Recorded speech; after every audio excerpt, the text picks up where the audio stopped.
Do you want to say anything about the transdermal delivery versus oral delivery? Okay, so this is an interesting thing. So when I was doing my work on B12, it was in the days when you could buy radioactive B12, which was made a very, very useful tool. And so you could do studies on uptake of molecules through the skin or orally, or look at the distribution when you inject them, or when you inject them IM, intramuscularly, subcutaneously, IP, and you could look at the distribution. And you could see, then you could determine how much of the dose would get to anywhere.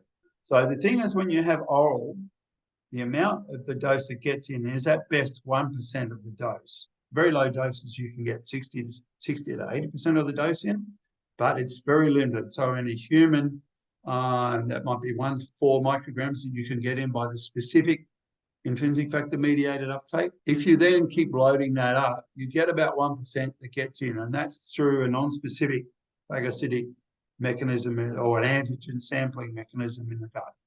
So if I was to give a milligram of B12 to a human, I might expect to maybe get 10 micrograms in.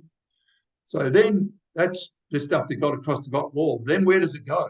We could never find any evidence that we got any of that dose into the brain. So you didn't get much in, and what you got there didn't go to the brain anyway. So it wasn't particularly useful.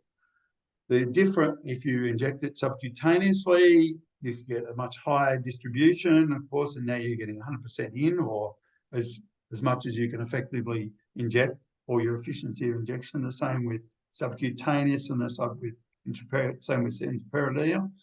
Because of where you inject them, they have a different time course of distributing through the body, and then you can start to get meaningful amounts to go into the brain.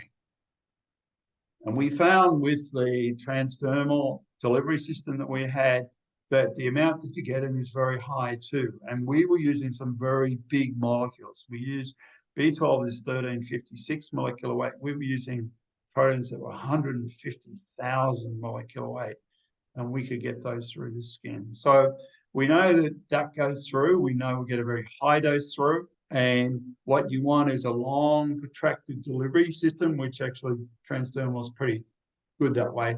And so you want the transport into the brain to be maximized. So every time there's a little shuttle vector that goes into the brain, you want it to take B12.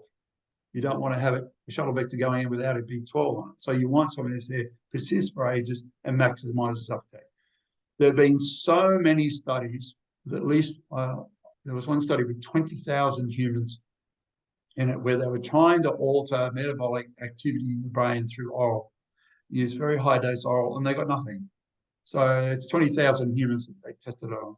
I have people who had the chronic fatigue have been taking oral and sublingual and lozenges, B12, and basically sucking them until the dentine came off their teeth, and they're still not helping their chronic fatigue or the symptoms they had in their brain. But in contrast, when they are on injections or when they're on our transdermal, it has helped in the brain. So we know that's working. The problem with the oral is that when you have very low dose oral, you're supposed to protect the B12 from degradation in the stomach with a protein called haptocorin, and that binds to it and protects it from the acid environment in the stomach. The trouble is when you keep dosing up higher and higher and higher, there's not enough haptocorin to coat it all. So you then have a lot of material that can be acid inactivated. So what you tend to find is that people who are using high dose B12 orally, their serum levels go up very high. And I think it's in Canada now, where they're refusing to give injections anymore because they've done studies where they show that with oral, the serum levels go up higher.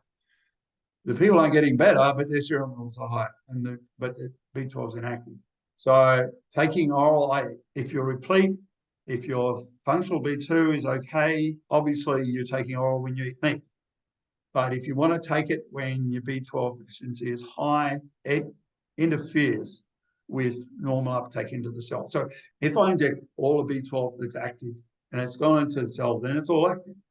But there'll be a certain amount of B12 any cell can take up. Now, if I mix that active B12 with inactive B12, such that, say, maybe the inactive B12 is 10 times the active B12, when the cell takes it up, only 1/10 or only 1 in 11, more correctly, of the material that goes in as active. So most of the stuff is inactive. So when you keep giving people inactive B12, basically, they have more problems. And you then have to wait until you get rid of this inactive material before the stuff works. So there is a delay in cleaning out this inactive material. So I definitely think you can get what you need from meat, but to actually use a supplement to get it to the brain. And that's the other thing is that when you're born, you stop your brain in utero. So you stop your brain while you're a fetus, and then it goes into the fetal brain, and you have a certain amount there that seems to have to last for most of your life. What you're topping up is very, very little. So once that's inactive, it's very hard to fix as well. So that's another problem that you have. That's where this slow trickle of active material, and so we only have active material in our transdermal, is of such great benefit, I believe. Well, I believe that too, because I'm reaping the benefits of that transdermal delivery system here.